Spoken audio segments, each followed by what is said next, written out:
أعوذ بالله. ربنا تقبل منا إنك أنت السميع العليم وتب علينا إنك أنت التواب الرحيم. ربنا آتنا في الدنيا حسنة وفي الآخرة حسنة وقنا عذاب النار. رب كريم بما تأمرك وزيادة القدس سورة الفاتحة বিভিন্ন সূরা কারিমাকে তেলাওয়াত করেছি। রব্বি কারীম দুরূদ ও সালাম পাঠ করলাম। আমাদের মহামান্য রাষ্ট্রপতি আমাদের সাথে অংশগ্রহণ করেছেন। আয় আল্লাহ, আমাদের সকলের উপস্থিতি এবং সকলের আমল পদ্ধতি মার্জনা করে কবুল মঞ্জুর করে নাও। এর হাদিয়াটুকু সোনার মদিনা মুহাম্মদ রাসূলুল্লাহ সাল্লাল্লাহু আলাইহি ওয়াসাল্লাম রোজাদের সওয়াব পৌঁছে দাও। সমস্ত আম্বিয়া মুসলিম সকল মুমিনিন মুমিনাতের আরওয়াহের সওয়াব পৌঁছে দাও। আমি গভীর শ্রদ্ধার সাথে স্মরণ করছি বাংলাদেশের স্বাধীনতার মহান ঘোষক শহীদ প্রেসিডেন্ট জিয়াউর রহমান ও সাবেক প্রধানমন্ত্রী বেগম খালেদা জিয়া।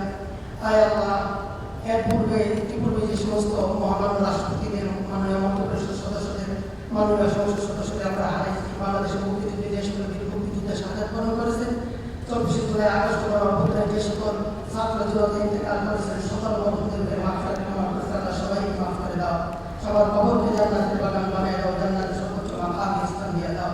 আয় আল্লাহ, আমরা মাননীয় মহামান্য রাষ্ট্রপতিদের সুস্বাস্থ্য কামনা করতেছি। আল্লাহ, মহামান্য রাষ্ট্রপতি তুমি ভালো রাখো, সুস্থ রাখো, নিরাপদ রাখো, আসমানি ইসমাইল রহমান সমস্ত বালা মুসিবত থেকে হেফাজত করো। আমাদের মাননীয় প্রধানমন্ত্রী সহ সকল মন্ত্রিপরিষদ সদস্যদের, সকল মাননীয় সংসদ সদস্যদের সুস্বাস্থ্য কামনা করতেছি। আল্লাহ, সবাইকে ভালো রাখো, সুস্থ রাখো, নিরাপদে রাখো, আসমানি ইসমাইল রহমান সমস্ত বালা মুসিবত থেকে হেফাজত করো।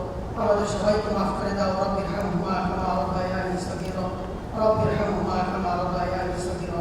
মৃত্যুর সময় কষ্ট দিও না, আমাদের সকলের জবানে জারি করে দিও তোমার সেই মধুর কালিমা লা ইলাহা ইল্লাল্লাহু মুহাম্মাদুর রাসূলুল্লাহ।